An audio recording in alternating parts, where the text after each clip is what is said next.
welcome once again to Talking Pictures podcast. I'm your host David, and joined with me as always, my co-host Brian. Brian, Merry Christmas. Happy Hanukkah, David. How are you today?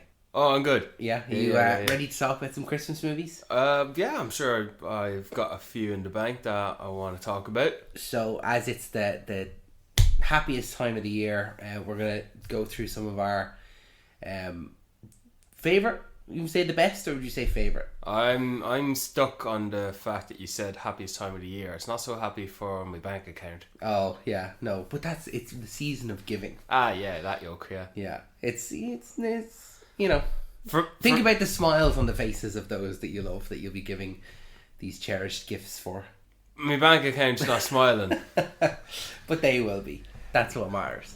Going on what you said in our choices for our favourite Christmas movies, I looked at the options for myself and I pretty much narrowed it down to 3 solid picks. Mm-hmm. And I, of course, with the theme of Christmas, I started my search with what is the Christmas movies that I want to talk about. Top 3.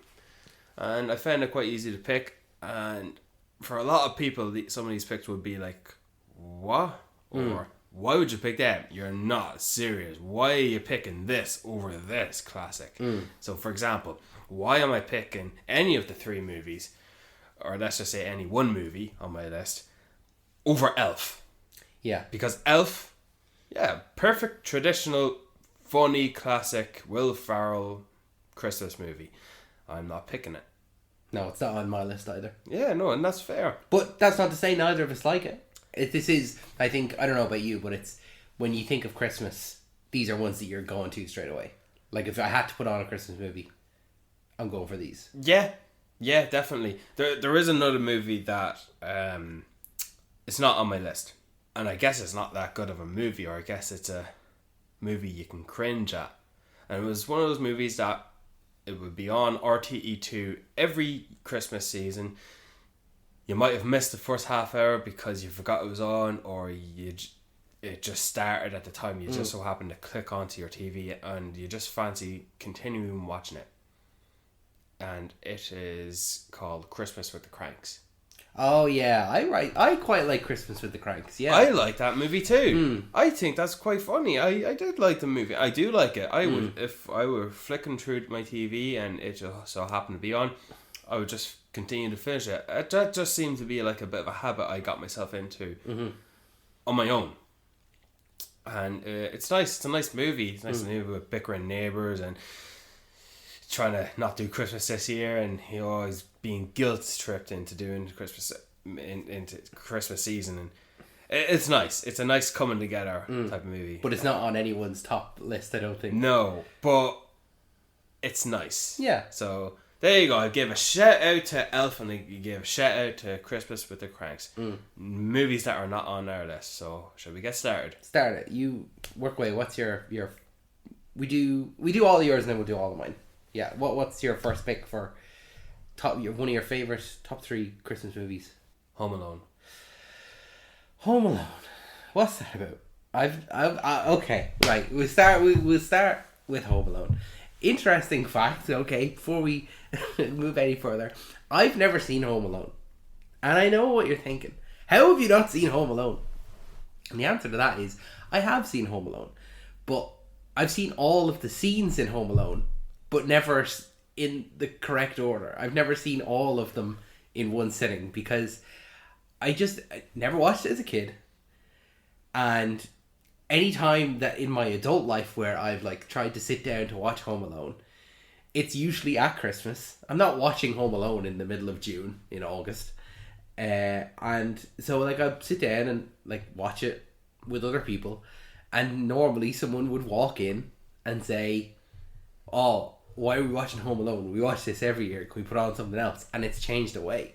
So I think if you don't watch it, it seems that people didn't want to watch it if it wasn't from the start. Like, they do like Home Alone, but they want to see all of it.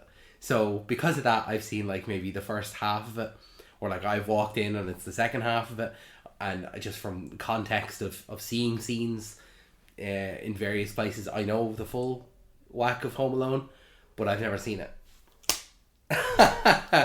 for the. Unfortunately, we don't have cameras here, but you did the Kevin McAllister face, which I know happens in the movie. He puts the aftershave on. I know that scene, but I've just, yeah, I know it's a disgrace. It's a terrible disgrace. Ah, damn it! It's not a disgrace, but I will tell you. When I watched, I knew I was going to pick this movie over Lost in New York, and I knew. Oh, spoiler! Oh my god! Do you have anything else you want to get off your chest? I've not seen Home Alone 2 either, but I have seen Home Alone 4. I don't know why, but that was a movie that was just on. I don't know, when I was a kid, and I watched. I think I've seen Home Alone 4 a couple of times actually, which is a disgrace. You just skipped over 3 as well. That one, yeah, no, I've not seen anything from Home Alone. I've not seen anything from Home Alone 2. I've seen the scene where Donald Trump is in it, because that was a big thing when he became president, was people having that clip. So I've seen that clip. I've not seen anything from 3. I think the only thing I know about 3 is Scarlett Johansson's in it as a kid. Yeah. Is that true? There you go. It's the only thing I know about it. I've seen all of Home Alone 4, and then I've seen the trailer for the one that came out there last year. We'll not talk about that. Well, I mean, I've not seen anything. I don't know anything about it. So there was a Home Alone 5 as well. is that one not Home Alone 5? Nope. So that was Home Alone 6. Chronologically speaking, yes. The Home Alone 5 had Malcolm McDowell in it. Okay. Oh, I swear to Christ, yeah. No, I believe you. It's just, I thought it was Home Alone 4, and then it just got B-movie sequel after B-movie sequel. Oh, okay. And you think Home Alone, just the first 2. Mm. And Home Alone 2 was always the movie, it's a bit of a rarity to see it on TV. Mm-hmm. You don't, it's like what Home Alone 1 was to you. You missed the first half of it. You missed the start of it. Or maybe you watch the start of it, but you know you're going to visit your relatives in Christmas, so you're going to miss it. You don't have it on DVD. You don't have your independence to buy it on DVD. So it's just one of those things that it was a precious thing to see on number 2. And I thought, New York, bigger, better, longer, more of it. And I thought that was better. I thought I liked it more. But no, number 1 is the best. It's a classic. Home Alone, iconic classic. And when I was watching it, I knew I liked it more. I just didn't realise that I fell in love with it so much that if you ask me what are my top 20 favourite movies of all time, ever, period, this would be on it. I stopped maybe around 15 minutes in. I paused it and I went on my notes and I started taking notes in preparation of maybe doing a spotlight episode of Home Alone on our channel down the line, because almost everything is so iconic from every characters. I'm not gonna go into it now, but dude, David, I'm looking at what I wrote down. For one example, that little shithead, what was his name? Mitch Murphy. That little bastard stepped in to the minivan stop. He's the neighbour, the one that gets pooching into all their luggage while the family lines up, and the eldest cousin does the head count. She counts him as well, believing him to be Kevin, and that's how. And then, thanks, see you later, bring me back for something French. He's like a little fly who just wouldn't buzz away, annoying. Even the taxi man didn't like him either. The drivers and then you go on to the run, Rudolph. Santa's gonna make into the airport. And the way they shoot that as well is great and just perfect. And then even the parents later on, the mother, she's having this feeling and she's asking all these, checks her purse. Then she's I just have the strangest feeling. She's asking these questions. Did I forget anything? And the father's just reassuring her, no, everything is fine. Did I turn off the coffee maker? No, I did. Reassuring her, and then it gets to, did you close the garage door? That's it. I forgot to close the garage door. It's even that. I loved how the father is just being a nice husband, a nice father. Like that's it's reassuring. It's nice family moments. And then, no, that's not it, the mother says.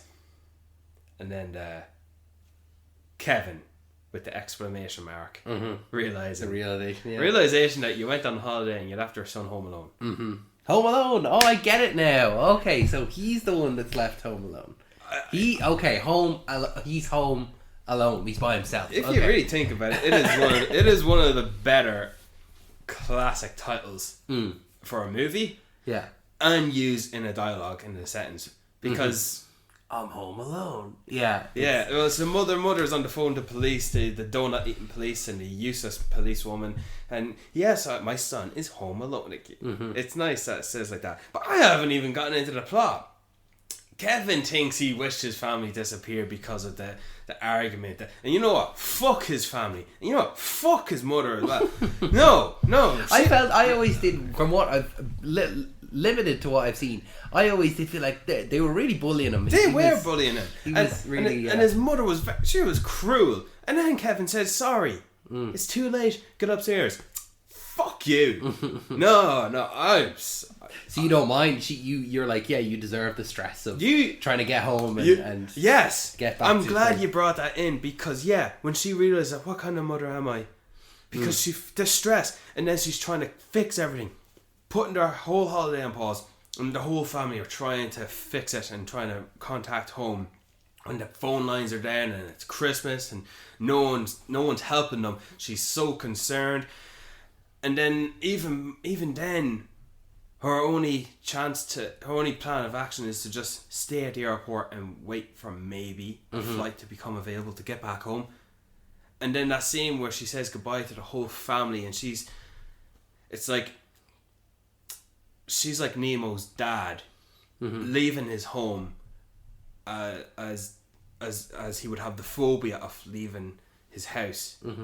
She commits her every moment now of trying to beg and plead to get home. And doesn't it end up that she only gets home like maybe 10 minutes before the whole rest of the family is like, oh yeah, we got a flight, it was fine? I think the flight they got home was the original flight she couldn't wait to take. Right. Okay. It was just she was trying desperately to get back sooner. Yeah. Every step closer. It just took time, and there was no flights available. And then that's when John Candy came in. John Candy, what a man. Oh, God bless him. Oh, John Candy, what a delight. What a delight. I love John Candy. Poor fella. And then I haven't even gotten into the plot of the movie. Kevin thinks he's with his family. I'd say most people have seen Home Alone. You don't need to go into the full No, I don't, but I just want to give the shout out to Kevin doing what he's doing, and then realizing, learning a few things, learning how to be nice to his neighbour, Mr. Marley, old man Marley. They were all scared of. The scary Grim Reaper with the shovel who thinks he's a serial killer. Oh, my heart goes out to him. And then the Wet Bandits. Yeah, Harry and Marv. They were absolutely assaulted. Like it's funny when a movie, like a live action movie, has like nearly cartoon physics. Like those men were absolutely beaten to a pulp. Like it's surprising that they're still alive. And I think that's what's funny is when you put like cartoon logic in the real world. Yeah. It just makes it so much funnier. I have to stop myself from bragging on about it because I took all these notes to hopefully save for a later movie. So maybe stay tuned for a future episode of Talking Pictures, and we might do a spotlight on Home Alone. Doesn't have to be next Christmas, somewhere down the line, but I'll watch it when we do. You should. Maybe tonight. Maybe you should sit down and just watch it, because this movie is a classic. 100%. So yeah, that's my pick. Home Alone. What you got for number 2? Gremlins. Okay, one of the non-traditional, like, kind of set at Christmas but not actually about Christmas kind of movies. I'd argue my third pick on this list falls into that category. Okay. Foreshadowing. But I don't give a fuck. I know what your third pick is, and I agree with you. I don't give a fuck either. Yeah.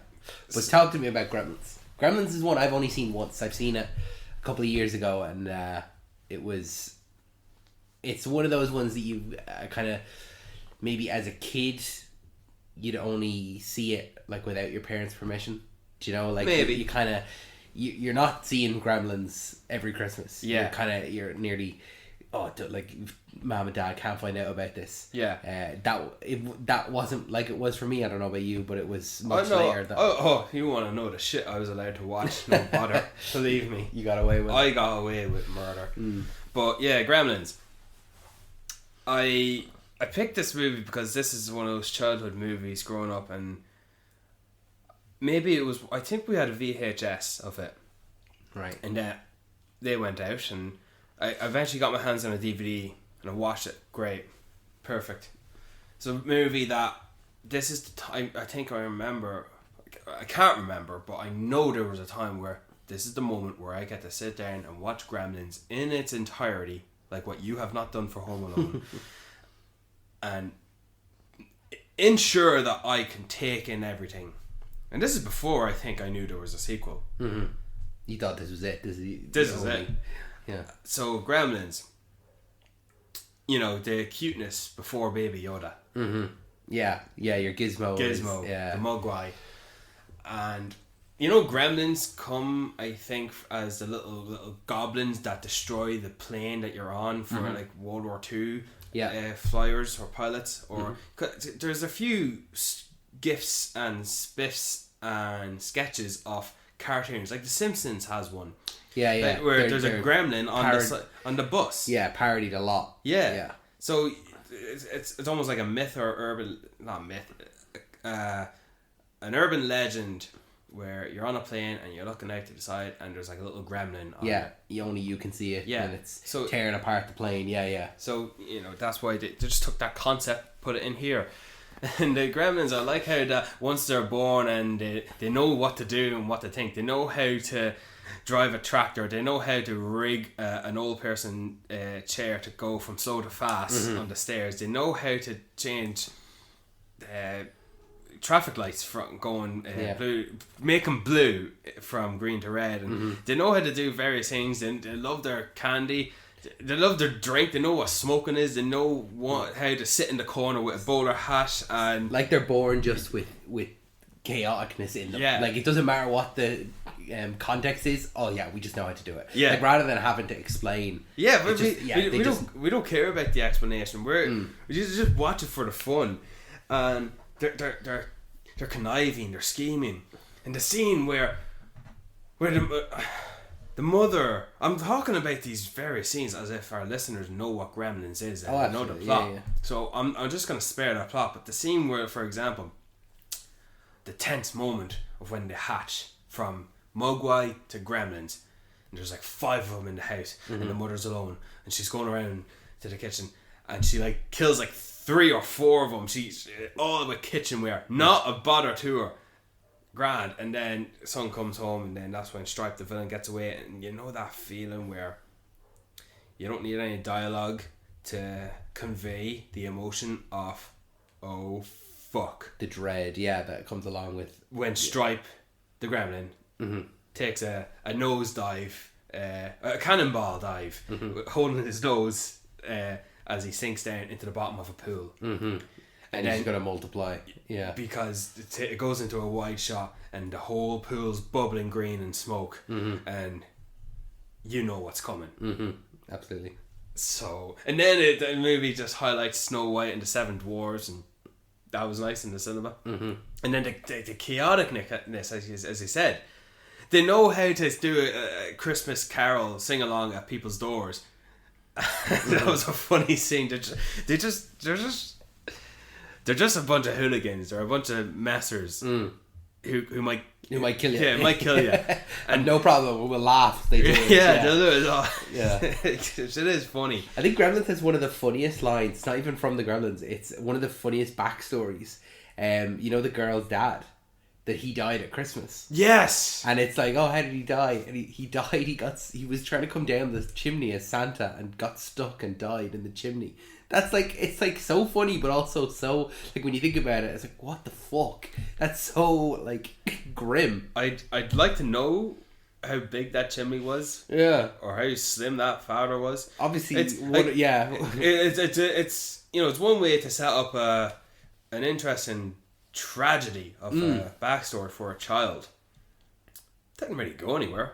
No, it's just like dropped. Like It was my backstory. It was foreshadowed, and then it was given to us, but it didn't lead to anything. Yeah. Didn't conclude to anything. But I didn't mind. It was like, you know what else? The whole movie felt like it was shot on an entire set. Yeah, The I know whole what you mean. town feels like it was on a set because you could just walk everywhere so fast. Billy, Lee Carter, walks from his car to the bank, and then the bars. Oh, the bar scene is class. It's just so funny. I like that. I love the father. He's almost a little bit of a buffoon who struggles to sell stuff, but he comes home as the man with the information. About the Mogwais. He buys it as a gift. Yeah. Doesn't he? Yeah. And he accepts it as a real life animal, no bother. That's okay, I'm happy with that. And Two rules. 2 rules. 2 rules. 3 rules. Is it? 3 rules. Don't get them wet. Don't feed them after midnight. Hate bright light is the first one. And they hit. Is that a rule? Sunlight. Sunlight kill them. Well, I would consider a rule to be don't get them wet and don't feed them. Oh, but and then the bright lights to be. Oh no, they say it in the movie. That's the rule. All right, okay. Yeah, no, that's how they class it. But I like that he's the man. He's the only man in the movie aside from Mr. Wang, the older gentleman, the Asian guy who really owns Gizmo, the Mogwai. Oh yeah, the vendor, yeah. Yeah, because the father is not in the rest of the movie in the town. He's away, safe. It's almost like the kids are going through an adventure, and the parents are not there to stop it because it feels like they can stop it because it's just a bunch of kids messing around. But to the kids' perspective, it's like the end of the world. Yeah. But the father's not there, and you see his journey back. But just in time when the father comes back home, the children in the end of the world of their perspective concluded. Yeah. And then it's they wouldn't believe them. Like, oh yeah. Yeah. So it's almost like the Zathura. Yeah. It's like the boys and their sister and the spaceman go on this incredible cosmic adventure of robots and aliens, and just in time when they come back home, the father. It's like Phineas and Ferb. Yes. You know, whenever the mom gets home, whatever crazy invention that they've done for the day is just gone. Yeah. And Candace is going like, but it was right here. Yeah. No. We should talk about Phineas and Ferb one day. That would be a good nostalgic look back, definitely. Oh shit. But yeah, so I talking a bit about the Gremlins. One last thing I just want to talk about is the soundtrack, the theme. Yeah, it's great. It's great. That's you see why I just love talking about Gremlin. I was a little skeptical about picking it on my list. Nah, I'm happy I picked it. Yeah, I'm happy I picked it. Good. And so what is your third pick for us there? You foreshadowed it a little bit earlier. What's your third pick? Yeah, foreshadowed this movie that could fall under the category that just because it takes place at Christmas doesn't mean it's a Christmas movie. Fuck you, it's a Christmas movie. Die Hard.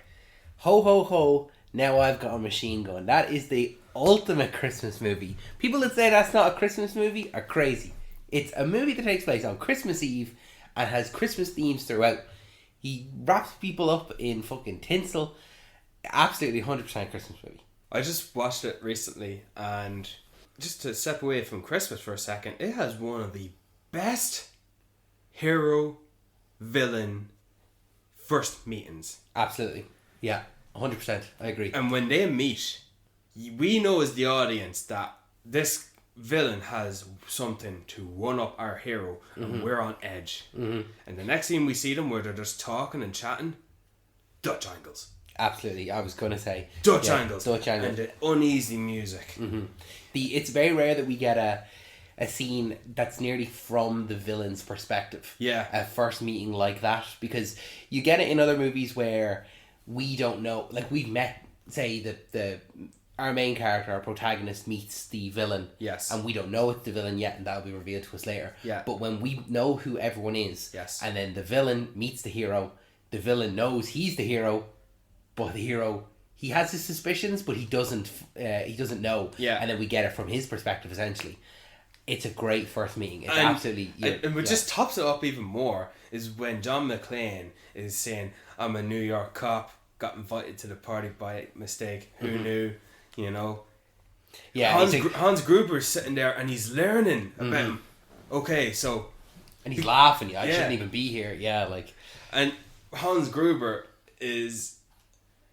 It's almost like at first he didn't know who he was. He was just shocked that this is someone who's not on my crew with a gun who has got the upper hand on me, so I gotta play the victim as one of the hostages. Convincingly well, I might add. It's almost like his mouth speaks more than the voice he's echoing. Really pushing that accent. And if it's like not at first Hans Gruber doesn't realise that it's John McClane, but he gets his suspicions. So you're the man who I've been talking to on the radio. And even more, Hans Gruber puts out the cigarette John McClane gave him without finishing it. He says, "You smoke?" He doesn't even finish the cigarette. John McClane is on limited supplies here. He's like that character you're playing in a game where you gotta, every person you kill, you take their supplies. Opens the bag, couple of magazines, a lighter. Oh, cigarettes. These are very bad for you. Back to the Christmas theme. This movie is a fucking classic. Yeah, absolute fish out of water. Yeah, brilliant. It's. I know that this is my favorite Die Hard movie. I love Samuel L. Jackson. Yeah, but this movie just feels nice and tight. And I think 1988 was it? Late 80s, I think. Wait, yeah, on the cusp of the 90s, I think, definitely. Hold on now, bear with me 1 second. Well, I know that this type of plot, this isolated hero against a book of these villains with no help, using the bare minimum to against the odds. This movie was not this type of movie, this type of plot, this type of action movie was not relevant in its time. And afterward, it's just been copy repeat. It's the next Die Hard. Yeah. It's they keep comparing Die Hard to the movie they're trying to make. Like the Olympus Has Fallen type of movies is one example, but not to get into that. John McClane is such a cool protagonist. He'll go beyond the border of like, putting his gun out quick because you're a bad guy, you're doing bad stuff, and I gotta defend myself, I gotta save the day. But he does check on helping people, and he's afraid of flying. And he just feels like a bit of a normal guy, and he's got marriage problems. And this is the movie to make you want to wear shoes when you watch it. I was about to say, literally just about to say, everything, you're hitting the nail on the head there.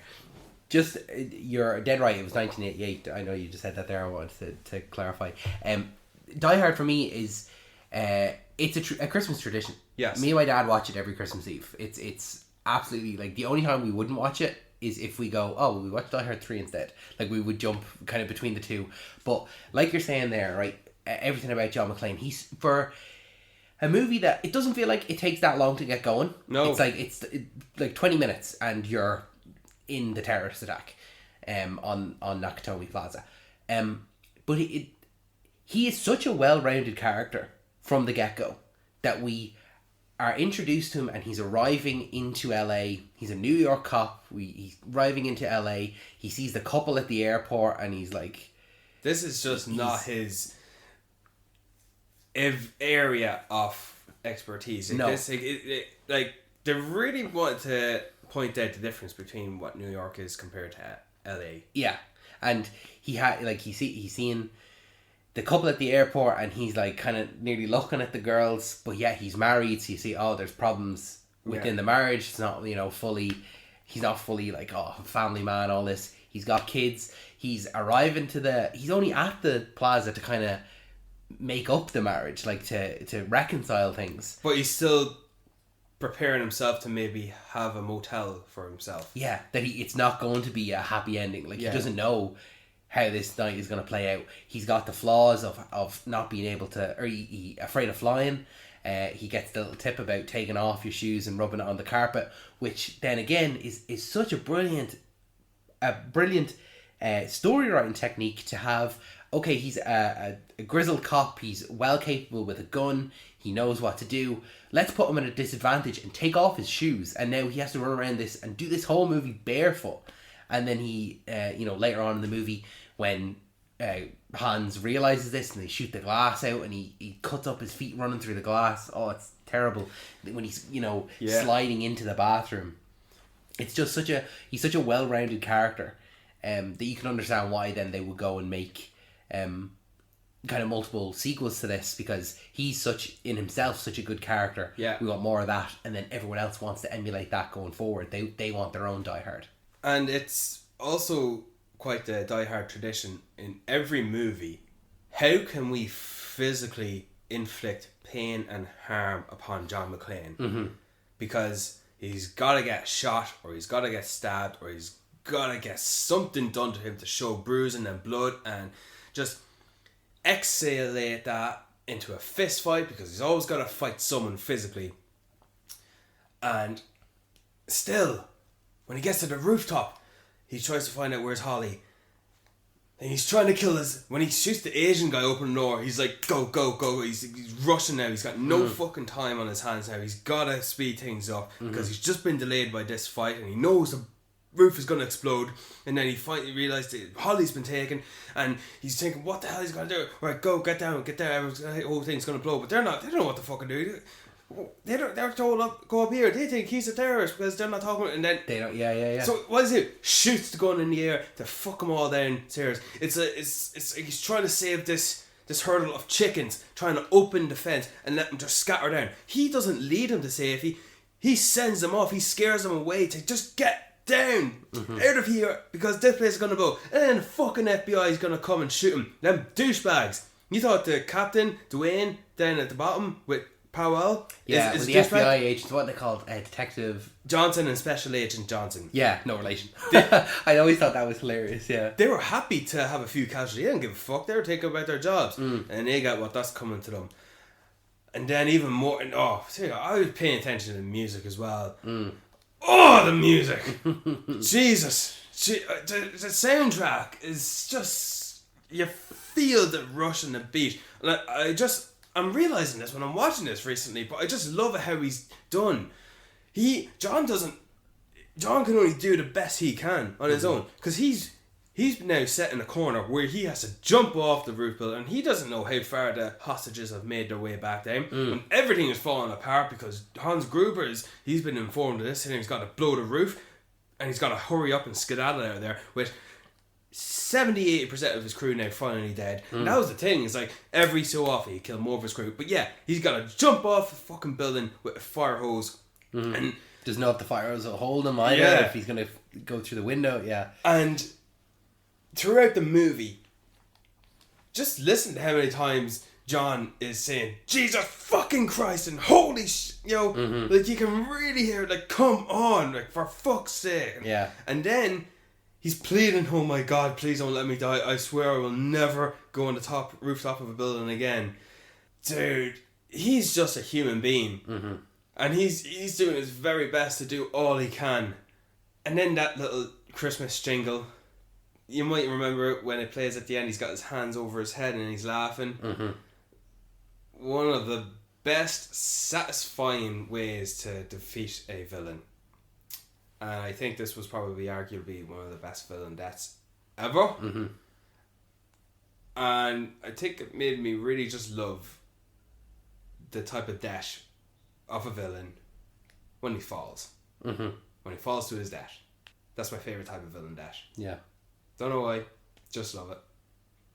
It nearly creates a like he nearly keep, even though he's killing other people throughout the movie, it's like he didn't.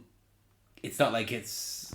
What am I trying to say? Like, it's like not like he did it firsthand. No, like, there are a few times where, he's putting his gun first, saying drop your weapon, put your stuff down, and then most of the time he's gotta kill people to stop them from killing him. Yeah, it's all in self-defense. Yeah. But if a villain falls, it's really their own fault, or something else has happened and it's led to them falling. So it kind of keeps our hero very much in the hero camp as opposed to... you know what you mean. And Hans Gruber, one of the best... That scene where he realises that John is related to someone at the party, and he finds the picture frame and pulls it up because Holly had put it down earlier. like irrelevant to. I think she puts it down. She puts it down at the start of the movie when she thought John hasn't called, so she thinks maybe he's not coming. She's just a bit annoyed. So so it's not like she's trying to hide it from the villain. But she notices later on when she's coming in to make a few requests, and Hans Gruber, the gentleman he is, does so. No, we'll have we won't bring the pregnant woman into the office for a couch. We'll bring the couch out to use. Yes, we'll bring you in Christmas. Yeah. He's a gentlemanly, well spoken, lovely suit wearing villain. Alan Rickman's first role. What? Alan Rickman got into acting, and this was his first role. No, it wasn't. Yeah. No. I'm pretty sure it was. I don't believe it. I watched this movie knowing, I paused it, I went out to my brother, is that Severus Snape? Mm-hmm. Yeah. That's not. No. Mm-hmm. Oh. Almost certain. Why don't you look that up, and I'll keep bragging on the fact that how that moment where he hears the interview of the little girl saying come home to her mother. He sees Holly's looking at that. Yeah. Of Lucy. And he picks up the picture, sees Mrs. McLean. How nice to make your acquaintance. Mm-hmm. And Holly, realizing that, it's almost because you see some of the hostages. You see one of the hostages behind Holly, seeing the thing, and she's putting her hand over her mouth, like, "Oh my God, he knows." Mm-hmm. She's realized it. Yeah. Like a hostage in the background realizes that the leader of the terrorists knows that my co-worker, her husband, and her are married. Wow. And yeah, at the end of the day, Hans Gruber is just a greedy villain who wants money, willing to kill a lot of people. As much as he sells himself as the respectable gentleman villain, even though he'll count to 3, which I love that setup. He'll kill you, and I think I should rest my case. I looked it up here now. It was his first action role, Die Hard. He had done some stuff on stage, but this was his first movie, his first feature-length film. I miss Alan Rickman. Yeah, he's gone 7 years, I think. 2016 he passed. 2016, which is crazy. So those are my 3 Christmas movies. Great picks. Die Hard. I would have picked Die Hard if you hadn't picked it. So I'm glad you picked it, and I could talk about 3 separate ones. I will throw in one more. You honourable mention? Honourable mention. Fire away. It's not a great movie. Don't say that. If you like it, it's a good movie. I am obsessed with an element in it. The Polar Express. That's a good movie. People like that. That's not. I think people like to talk shit about how the Uncanny Valley is just very unsettling. Uncanny Valley means it looks human, but you know it's not. Mm-hmm. It just sets you off. It's an interesting concept. It's almost like this is a dream, but it's still real. Mm-hmm. You've seen the Polar Express. If you haven't, go watch it, just like any of the other movies I picked. But I'll tell you why this Christmas-themed movie was so close to being on my list. And that's the hobo. Mm-hmm. The hobo on top of the train. What is he? Who is he? What is he? Yeah. What is this man, this hobo guy, in the fire, drinking this coffee or cocoa, Joe, that he washes his socks in, sort of antagonizing the hero kid into having him disbelieve in Christmas and Santa? Like, what is he? Is he an embodiment of who the hero boy is destined to become if he doesn't believe in Santa? Was he a child himself who boarded the Polar Express and died? Mm-hmm. Is he Jack Frost? Yeah. There's so many possibilities, yeah. And he's got the coolest curse ever. On the train for eternity, embraces it. Mm-hmm. I'm the king of this train. I'm the king of the whole North Pole. Mm-hmm. And he's a ghost. Mm-hmm. And that line after, let's go find that girl. One more thing. Do you believe in ghosts? And when he says that line, everyone just, okay, this guy's a ghost. It was just so cool. And he can just disappear like snowflakes, just like that. And then he's there to help, doesn't he? He helps the kid with the lever, and there's one time where Everyone is falling off. The girl's falling off. The train conductor is falling off, and then the boy's trying to hold him. He's about to slip, and boom, the hobo grabs him, and the boy sees him. He's grabbing him. Shh. He doesn't want him to know. It's like he's not real, but he is, because he's physically there to stop him. Yeah. And I just love that moment. It's like he's like a secret Avenger, almost like Batman, but no one knows. It's like that hidden angel, the hidden guardian angel saving the boy, and then he gives him the thumbs up, disappears, and then he comes back later on. He comes back a few times. One time to antagonize him again, just a little chip on his shoulder. But then, take a break, kid. How about a cup of Joe? Like, he's helping him, but he's being sly and he's teasing him about it, as if I'm just gonna fuck with this kid a little bit. And then at the end, it's such a lovely moment when the boy does believe in what he does believe, and then you see he waves goodbye to the conductor, Merry Christmas, and then he sees the hobo on top. The boy is the only one who knows he's there. Yeah. And instead of antagonizing him, further in, what is he? Who is he? Because he doesn't do that. He waves goodbye, and then he disappears. Is he a ghost in the literal sense, or is he a ghost in the metaphor sense? Like, the boy is not going to grow up not believing in Santa. Therefore, the ghost moves on. It's an interesting one, definitely. Yeah. Have I intrigued your interest in To that? be honest with you, with your descriptions there, I have seen Polar Express numerous times, but I'd nearly go back and watch it now just for him. The hobo is one of the most intriguing. Yeah, if I ever make a list of the most intriguing characters ever, top 50, top 100, he'd be on it. 100 is a short number when it comes to characters in movies. Yeah. Not just movies. I think 100 is a low number. So thank you for letting me talk so much about my three picks and my honourable mention. Yeah. I felt happy talking about that. David, We don't have a flashback section. I don't think we need some flashbacks. No, but we did ask Laura what was her favourite, and she said, How the Grinch Stole Christmas. I think it's a great choice. Is the Jim Carrey one, right? The Jim Carrey one, Right. yeah. I'm delighted she picked that one, because that's a movie I want to watch now after this. Yeah. I want to watch The Grinch, the Jim Carrey one, because that is one of those movies you see growing up as a child. I think in a while, I actually can't remember how it starts. So, it's almost like what Home Alone is to you, in a way. I know the movie, I know where it goes, I know how it ends, I know how funny it is, I know how silly it is, I know how in a world it is. And so I do want to watch it. One of Jim Carrey's great movies. I even looked up recently. Ron Howard directed it. Yeah.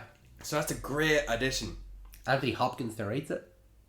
Like, Yeah. there's a lot that you actually forget about it, and it's one that it's well worth a go in, just to see Jim Carrey's performance, because he's lost. Like, you forget that it's Jim Carrey. It's just the Grinch. And just even top of that, this is one of the earliest found father, found daughter type of movies, because when that little girl, she's just trying to be so nice to him, and he's just doing whatever, bickering, and he's not inflicting physical pain or harm on her, but he's just doing his own thing without realizing the good she's trying to do. And then he feels like when she's in danger, He needs... he goes, "Arr," you know? He's it's reluctant hero, reluctant father, yeah. And it's like, he's fucking strong as well, isn't he? Like, oh, the Grinch, yeah, absolutely. He's lifting the sleigh over his head, yeah. It's almost like, who needs Santa? You got the Grinch. Yeah. I want to watch that movie now. Yeah, that's one now that it's Laura, one of her favourites, and like, I think we actually quote it all year round as well. Like, if I'm going out, for drinks or whatever, I'll put on an outfit and I'll do the, yeah, that's it, I'm not going. Stuff like that. And I see what I mean. I have to watch it. It's so quotable. Go back through it. Or like, I'm going through like, oh, what are your plans for the day? And like, self-loathing, scream into the void. I can't cancel that again. Like stuff like that. Like it's one that it's entirely quotable all year round. And his dog, Max the dog is brilliant. Yeah, he's great. He's such a well-trained dog that he adds to the comedy just as much as, like, he's a great scene partner for Jim Carrey's Grinch, Great choice, Laura. Great, thanks, Laura. Appreciate thank you, Laura, it. for giving a great shout out for Great the range. work. You maybe want to watch it now. So yeah, we'll jump into my top 3 then. So David, yes, Brian. what is your top 3 picks for Christmas movies? So one of my favorites, my favorite probably being Die Hard as we discussed there, but one of my favorites is Jingle All the Way. Okay, I've not seen it. You've not seen it? No. Oh, I genuinely like. It's one of those movies that it is objectively a bad movie. It's not good, Okay, but it is very, very good. so it's sweet. No, it's No? not. It's very funny. I think it's How would you compare it to Christmas with the Cranks? similar. Yeah, I you nearly put them in the same category of like it's a lot of very funny scenes, Right. and a lot of very funny situations. It's the reason why I like it, I think, is because of the deconstruction of the hero and how Arnold Schwarzenegger will. Arnold Schwarzenegger. Oh, you didn't know? Yeah, it's Arnold Schwarzenegger. And Oh, yeah, I think that's coming back to me now. do you know the basic plot of it? No. Basically, basic plot is that his son, Yeah.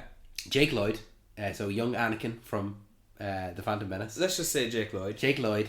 That's a cool name. Lloyd.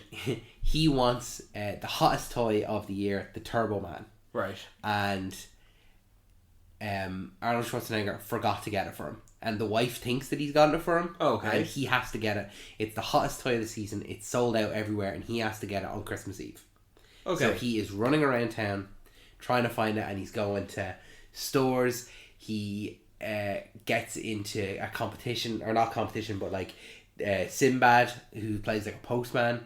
He is going, and they kind of have to fight each other nearly because Right. they're in competition because he's trying to get it for his son. I can see where this type of movie can go. It's like almost like a video game with each level. You gotta try here, no, but then it'll lead you to the next opportunity. Exactly, yeah. Try Oh, I here. heard you can get it on this side of town. Yeah. Oh, I know a guy that can get it for you. This radio station is running a competition Okay. and stuff like that. And with every instance, and then there's this whole side story of like the neighbor who is trying to, played by Phil Hartman, who plays from like The Simpsons. You know, like Troy McClure. I don't know. You'd recognize the voice, Right, You, okay. You wouldn't know him, but you'd recognize the voice. But there's a side plot of him trying to sneak his way to get with Arnold Schwarzenegger's wife. Okay, so he's one of those type of characters. Yeah, he's like the perfect dad, and he's the hot stuff of the neighborhood. Like all the single moms are like, oh, Yeah. you know, it's and then against Arnold Schwarzenegger. yeah, they don't share a lot of scenes together. That's the thing. But Arnold Schwarzenegger. Yeah, This man's hotter than him. he's not. I mean, Arnold Schwarzenegger is a hot guy, but it's not. But it's there anyway, and then so each interaction, I suppose, that Arnold has in trying to get the doll, just like either physically hurts him or he's just like looking more and more disheveled. Right. And then it Is he on his own throughout the movie? he's on his own, and then he, like, Sinbad is the recurring character that he's kind of nearly going up against. So he'll pop up in the scene, he'll be gone for the next one, he'll be come back in. Kind of like that, yeah. On his Yeah. journey. Okay. And then it kind of culminates in this big parade, and I won't spoil it, but it goes off the wall then, and it's the movie that you're watching the entire way. It nearly just becomes such a heightened version of what we've seen previously, and it's one that if like that, if you are looking at one that's just a funny laugh and a lot of funny scenes all put together. Okay. And if you were like, oh, I'm going to watch Christmas with the Cranks, stick on Jingle All the Way instead. Okay. If I have some downtime, I am in the mood to watch Christmas and the Cranks. Should it be on TV? Mm-hmm.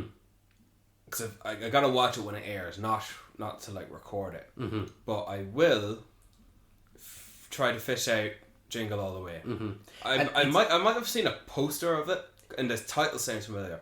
It's nice to know that, or it's nice to remember that Arnold Schwarzenegger has his own Christmas movie. Mm-hmm. Nice. I'm a big fan of like a character starting kind of at the top, Yeah. and then as the movie progresses, just slowly working their way down, and then towards the end of the movie, but then they get back to the top. Yeah. They're just constantly beaten down, and it's nearly it's their own fault. Yeah. They've put themselves in these situations. Yeah. Like I there's a get ya. whole scene where he he has to fight, I think, like 30 Santas. Do you know? Like he's in a warehouse and he has to... Does his Arnold Schwarzenegger-ness come into play? Not really, no. No? Not really. Not when fighting 30 Santas? No. Or not when that... You saw True Lies? No. You didn't see True Lies? Brian, I've not seen a lot of movies, including Home Alone or True Lies, okay? I'm just saying, like, there's an Arnold Schwarzenegger stare that in that movie. Let's just say he sees a man with his wife. Okay. And the stare. Maybe he does have that, because he does have that kind of stare, but it's with a reindeer. Okay. So, it's hard to not spoil it. It's hard to describe it without you having seen it. But well, thank you for trying to not spoil it for me, because I will take that.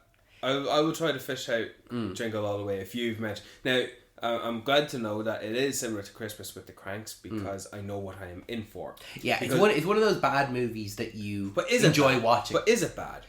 It's like when you like if you tried to stack it up to any of the good movies, like if you tried to stack it up, if you're looking for more meaning, like how you were talking about Polar Express there, yeah, where you like, oh, he's such a great character and you want to see more of it. Well, that's just one character, yeah, and a few other things as well. But the overall movie is fine. Like honestly, when they're not on the train, it's not that interesting. Yeah, but it's one of those movies that like you're not putting it on your top 10 list by any stretch. Okay, yes, but yes. But you still enjoyed your time watching it, and you can kind of nearly laugh at how bad it is, but you still enjoyed watching it. You know what I mean? That's how I always interpret it. That's how I always enjoyed watching it. Okay. Good pick. Thank you. All right, I hope you do watch it. You know this. I Christmas will. season. There's some movies I don't take on your advice to watch to follow up on, because I have my own list of priorities. Yeah. But I will make this among my priorities to watch. Good. So thank you for your list. Good choice. What is your second pick? The Santa Claus 2. The Escape Clause? No. This is just that's the third one. Oh shit! This, sorry. So the Santa Claus 2 is the one where he has to find a Mrs. Claus. What? You didn't know this? Is he not married? Yeah, he is. Is he not married to a woman in the first one? No, well, they're divorced. Oh. That's the thing. That's the whole thing, is that they're divorced, and the right. other guy, Neil, is her new... Yes. Yeah. That's right. Yeah. Isn't there a robot Santa in there, though? In the second one, yeah. Yeah. Yeah. The one you're talking about. Yeah. How does a robot Santa come into play to... So, the Santa Claus 2, it starts out, and that's... The clause of this movie is that he has to find the Mrs. Claus, and so he has to go back to Earth, back to America, back to the real world, to find a Mrs. Claus, but he doesn't want the elves to know, so he creates a robot copy of himself, to run the North Pole while he's gone. I wonder what happens. Well, the robot Santa thinks everybody's naughty and is going to give everyone coal that year. What? That's just that makes me almost sympathetic for the villain, because it's just his malfunctioning program and he doesn't know any better. Or is he? Or are they trying to convey the fact that no, just because he's a robot, he's still an asshole? I think it's his version of what's naughty is not accurate. It's to the length of hold on a minute now. Brian was pulling his sister's hair. That's very naughty. He's on the naughty list. It's one action would outweigh all the good that you did. He's taking it very literally. No context. But she pulled my hair too. But yeah, no. I really enjoy the Santa Claus 2 more. I think because of the fact that that Tim Allen starts out as Santa Claus. Yeah. And he kind of slowly turns back into the Scott Calvin. Yeah. Back to his normal self. How does that happen? I've seen this movie, by the way. Yeah. I just can't remember it. So not in detail. If he doesn't find a Mrs. Claus, he no longer becomes Santa. He's no longer Santa. This is just an after the fact thing. It's a part of the process. The Santa Claus. That's the whole joke of the thing, is that the Santa Claus, as in clause in a contract. But he grows the beard and he gains the weight and he gets the powers and but he has to find a Mrs. Claus after that point. Clearly, this was not written with a sequel in mind, and they came up with it afterwards. How do we get a second clause in there?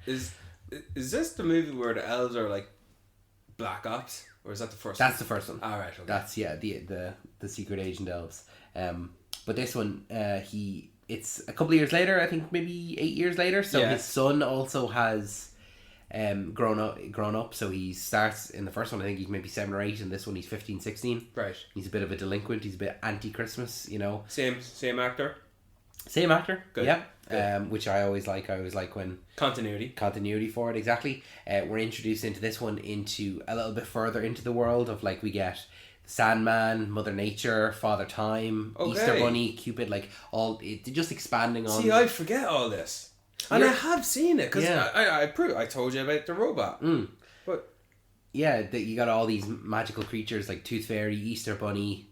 Funny how they saved Jack Frost for the third one. Jack Frost was one that I think when he's introduced in, he wants to become Santa.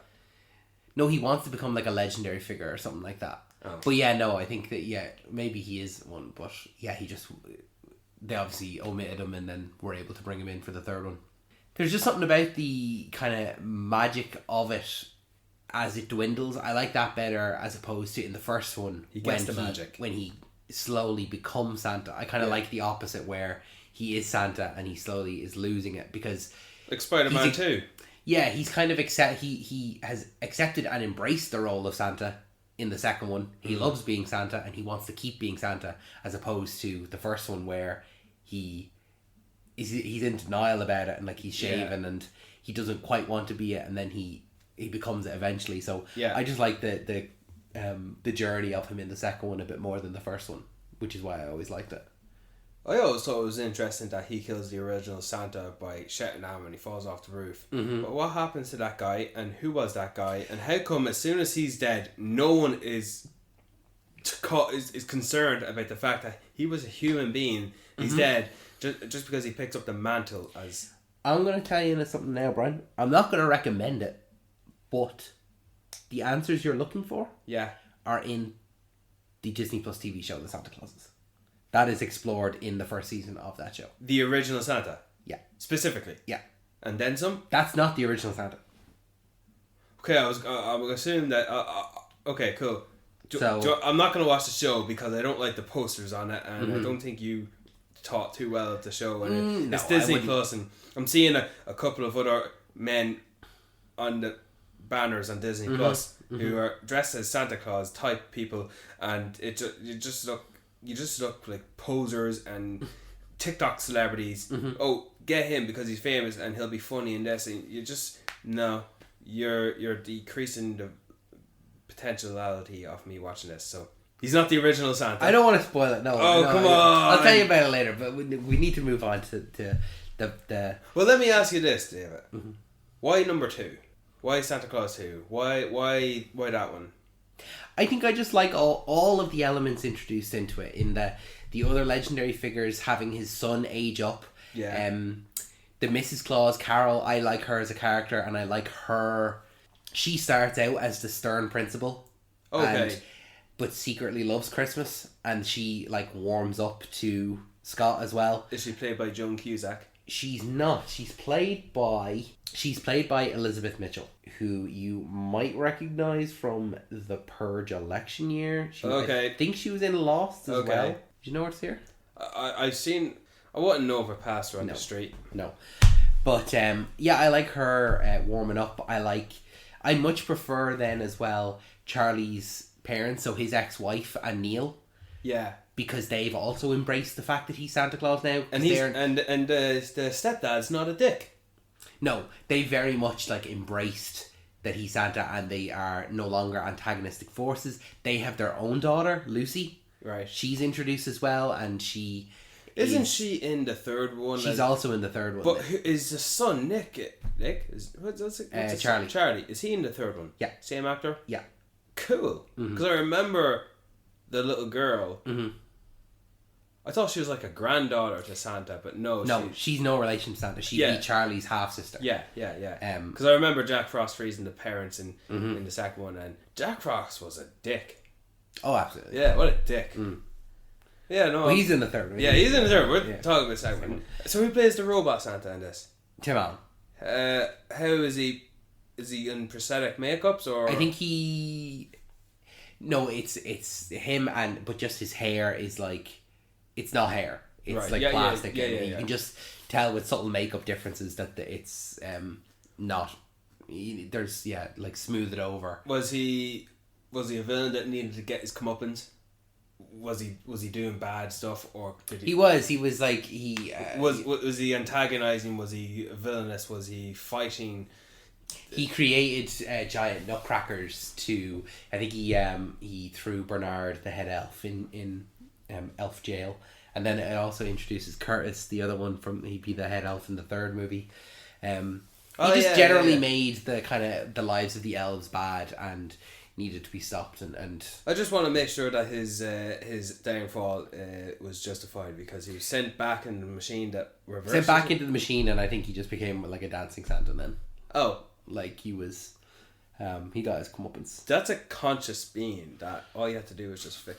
Don't think too much into it. It's a Disney movie. You saw my rant on the hobo for. That's true. That's fair enough. Oh, I'm not gonna lie. Robots bad. I'm not thinking too much about it. I'm just joshing you. And then my third pick. Do tell. As we wrap. Oh, I don't know what you're gonna pick now for this. I actually don't. So wrap this bad boy up. Love Actually. You've mentioned Love Actually a few times now before. I think Love Actually is just a very nice movie. Is it a Christmas movie? It is, absolutely. It takes place the weeks leading up to Christmas. It's like an anthology story of just having multiple different stories. We're cutting back and forth, and there's not a single, like, how many characters are there? There's like 20 characters. Like, say 20 characters with 10 different stories. Yeah, it has Hugh Grant, who everyone loves now, but probably wouldn't remember him back then. No, this would have been the height of Hugh Grant. Was it? Yeah, absolutely. This is only the early 2000s, like 2003 or 4. It's got, there's a lot of people in it that are bigger now. Yeah. Really. Like, there's Andrew Lincoln, Keira Knightley, Chitwell Ejiofor. That they're all in one story together. Martin Freeman. Martin Freeman, Liam Neeson, Rowan Atkinson, Alan Rickman, Emma Thompson, Bill Nighy. Bill Nighy, who we mentioned in actors who've always looked old to us. Like this is. I've seen Love Actually. And it's one of those movies that all of the stories I'm interested in. Yeah. And as we move from one scene into the next, I'm like, oh yeah, great, this one. Colin Firth. Great, this one. Colin Firth. Colin Firth. Like there's so much in it that you nearly forget all of it. But every scene that we move from, you move into the next one, you go, all right, great, yeah, this is a great scene. All right, okay, yeah, this is a great scene. Oh yeah, I forgot about them. I want to see more of them. It's one that you are just happy to be in. Whatever scene they're about to present you, you're happy with it. It's a bit strange, like, as an anthology movie with multiple stories. It's almost like, what's the point? I ask myself that still. What was the point? The point of it, I think, being how all of these different stories, we don't realise how much they're about to converge. And as they converge together at the kind of Christmas show, and not so much even that they converge. They don't all converge. No, they don't all converge. There is the airport scene. The airport scene at the end, but all of the characters in some way have a relation to someone else. And that kind of comes together, I suppose, at the school concert, where you see most of these characters all there together. Yeah. Not that they're all interacting, but that Emma Thompson is friends with Liam Neeson's character, who, is... Forgot about that. Yeah, they're friends, but then also she is brother and sister with Hugh Grant. Didn't know that. I forgot about that. They're brother and sister. It's been a while since that's okay. So that's nice. That's nice. And Alan Rickman is married to Emma Thompson, and she is, he works in the same office as Laura Linney, and Laura Linney at the Christmas party, she's friends with Andrew Lincoln. Like, it's all just connected there together. Who's your favourite out of that movie? Oh, that's a great question. Oh, Brian, put me on the spot there. No, man. Which story do I like the best? No, character. Which character? Bill Nighy, then. Bill Nighy. Yeah, absolutely. Yeah. I think he is very, very funny he's like the most reluctant of, he doesn't want to do the Christmas album. He Yeah. doesn't care about the Christmas song. He is just there because, he doesn't think the song is good. Yeah. He's like, this is shit. A movie of British actors. Absolutely, yeah. It's a British, not even a renaissance, but just like everyone. Who can we get? Yeah. And then like that, like Rowan Atkinson is there, like he's only in it 2 scenes. Yeah, I remember that. A scene and a half. I watched the movie, anticipating to see Mr. Bean, and 2 scenes. Scene and a half, nearly. And one of them, one of them, it was nice to see him interact with someone like Alan Rickman. Who, what did you think of Alan Rickman in that movie? Because piece of shit. Yeah. Fuck him. What? That's actually funny. We talked about him in Die Hard and in Love Actually as well. But absolute piece of shit. Going to cheat on his wife. Fuck. And then they only stay together for the sake of the kids. Terrible. Emma Thompson deserved better. He was just plainly going to cheat on her. Yeah. And it was just a matter of time. And then when he got caught out, he's like, no defense. Yeah. Because he has no defense. She catches him. And I'm so glad she said it as well. Because she found it out and she realised it. Yeah. That he was going to cheat because obviously with the necklace. Yeah. And then she just says it. Like, who was the necklace for? Clearly not me. Where's the necklace? And I'm glad that she didn't just, swallow her pride, bite her tongue and not say anything. She just calls him out on it. And then clearly, we see later on at the airport, as everyone's reuniting, big thing, he pulls up and they don't kiss or they don't hug. He's like, how's things? And she's like, yeah, alright. And they move on. And the kids are happy to see him and they're very clearly staying together for the kids, but no, fuck him. Piece of shit. Fuck him. I think Rowan Atkinson is there nearly as a guardian angel. Like I thought so as well. He knows. Yeah, he knows what he's doing, but he's trying to guide him to make the right decision. He's giving him every opportunity to not get this. Yeah. Even though Rowan Atkinson doesn't know that, how could he know that? Yeah. But it just feels that whole scene is providing Alan Rickman's character with the opportunity. Don't get this. Rowan Atkinson is the type of man in this movie where he is to inconvene the plot to allow the characters to achieve their goals. Put them in the right path and do the right thing. Yeah. So it was nice. What story doesn't interest you in Love Actually? If there was one that is just... The guy going over to America. What was that again? The guy, he has no luck getting women in England, so he says, oh, I know, I'll go over to America and I'll be swamped in girls. I don't like... That doesn't sound interesting. I don't even like the guy because of that now. That one is barely in it. That one is the least that's in it. What about the Martin Freeman one? Or what about the Colin Firth one? Colin Firth one's nice. I just remember not really over... I like a few things in it. But for example, I would compare Colin Firth's story to Hugh Grant's story quite similarly. And I just thought... I prefer Hugh Grant's storyline more because he just seems like a more funny character. I think Colin Firth's character story is the one that's kind of ripe for a full feature length one. You think? Yeah, because it's... Well, maybe not. I think the way that it is done there, in that the language barrier is there, and then they come together at the end, that he's learned Spanish for her, and Spanish or Italian? I can't remember now. Couldn't tell you. European. And she learns English for him. It is very nice and very sweet.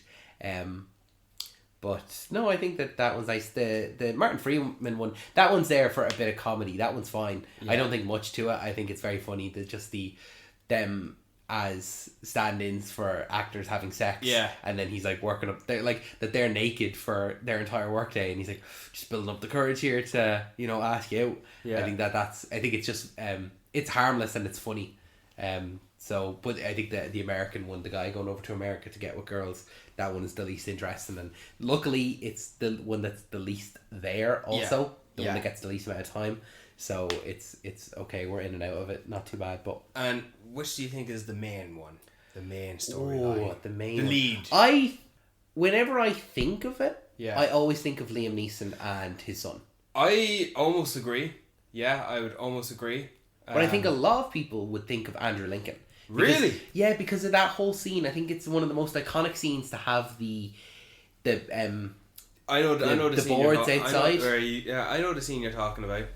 I think Yeah, that's another thing as well. Like, she's married to Church Wetzel you drove for, but that one's also like a cheating one. Yeah. She knows he likes her, Mm. but he's not going to do anything about it. But she's happy. She's content with that. Mm. So that's come on. Dude. She also comes out and gives him a kiss. Like, she's a married woman and gives him a kiss. It's a bit of a weird one. Yeah. I would almost go as far as Liam Neeson as the main leading way.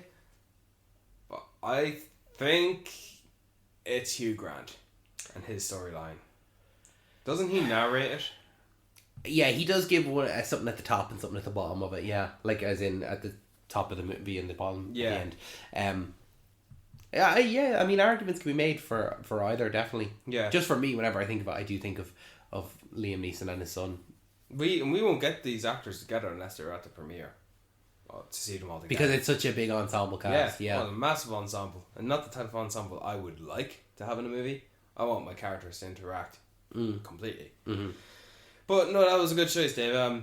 Those are good choices. I think some of those choices some people might not have seen. So get up your high horse and get watching. Just if you're looking for something different this year, you know. And have you got any honourable mentions yourself? Any ones where Christmas with the Cranks, like you mentioned it there, like that's a good one. That's one that I've always liked as well. I think if I'm giving an honourable mention, any movie we haven't mentioned, because as well as we give. I have two. You've two. One based on what you were saying earlier about Home Alone with John Candy, Planes, Trains and Automobiles. That's a Christmas movie. I'm pretty sure he's trying to get home for Christmas. That's Christmas. Yeah. It's one that I've only seen once, but I want to see it again just for John Candy, and I also like Steve Martin a lot as well. But the other honourable mention... I am ashamed of myself. To not know that was a Christmas movie? I'm ashamed for not considering it. David. I'm worried now that it's not a Christmas movie. No, I'm thinking it is a Christmas movie. Because I remember seeing that scene on YouTube, or maybe it's not. It's not? No, it's not. A man must struggle to travel home for Thanksgiving. Whew. Okay, thank God. I'll change my honourable mention then. I'll cut this around. No. I'm shout out to John Candy, because I love train, planes, vehicles, and trucks, everything, and cats and dogs. I love that movie so much. That scene where mess around and. You saw, when was that? I have it on my letterbox. I only have it on once. Did you give a review? Oh, I'm sorry, mate. This episode's taking its time now. I'm sorry, my words. I need my water. I saw this for the first time and the only time back in 2017, so 6 years ago. So I do need to see it again. I need to give it a watch. So what? It's not a Christmas movie. It's a holiday movie. It's a holiday movie. And it's a sad and it's a lovely one. Just give it a watch. But we'll agree. The other honourable mention, It's a Wonderful Life. Haven't seen it. It's one that I've only seen once. I only saw it a couple of years ago. We were over at a friend's house. Shout out to Roisin. Yeah. Movie friend. How's it going, Roisin? Roisin, how's things? How are you?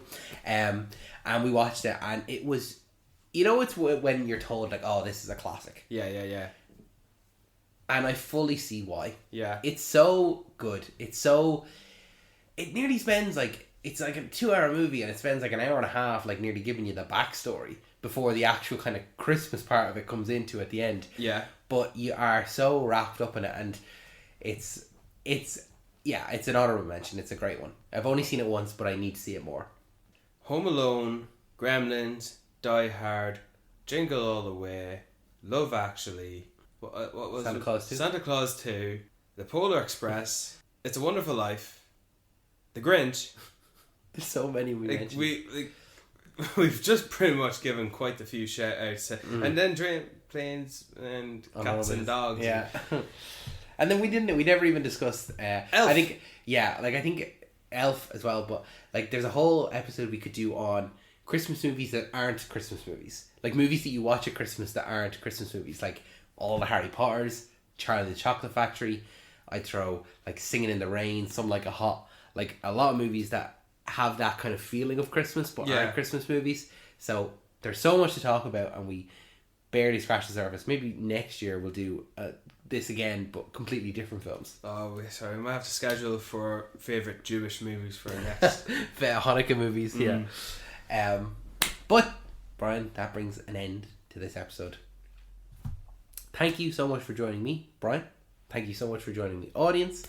We really appreciate you. We hope that this is a Christmas gift to you, and as a Christmas gift, this is the Christmas gift that keeps on giving, because guess what? This weekend we've got a bonus episode coming out. So that'll be coming out on Saturday or Sunday. We haven't quite decided yet, but if it's Sunday, then it's your Christmas Eve gift. You get to, while your whole family is there playing Monopoly and killing each other. When you're sick of listening to your cousins or siblings or aunts and uncles, just sit in the dark corner, hide away from everyone. Hot whiskey, hot chocolate. And just listen away to this little bonus. And if you haven't listened to this episode yet, please do, because we have given the spotlight to a lot of Christmas movies, and we hope we've given some spotlight to movies that you might consider them to be one of your favourites that no one else really does. So we really do hope we've shone a light on more than a few of these or movies. Something that you haven't seen that you go, okay, I'll watch that this year. Yeah, you know? Exactly. One I haven't seen is Jingle All the Way. One I want to see again is The Grinch. And I feel like now I just want to watch Planes and Automobiles, because that was it's a classic. Similar to me, I want to watch Home Alone, I want to watch Polar Express and Planes, Trains and Automobiles.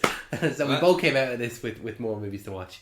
We hope you've liked listening to us talk about these Christmas movies. We've actually quite enjoyed talking about it, as to do with the length of this episode. And once again, every Wednesday we release an episode with an odd bonus here or there. If you like what we talk about, please give us 5 stars and a like. Costs you nothing, gives us everything, helps us out dearly. Please, if you haven't already, why don't you give us a recommendation to any of your groups of friends or gangs or family if they might find this podcast interesting.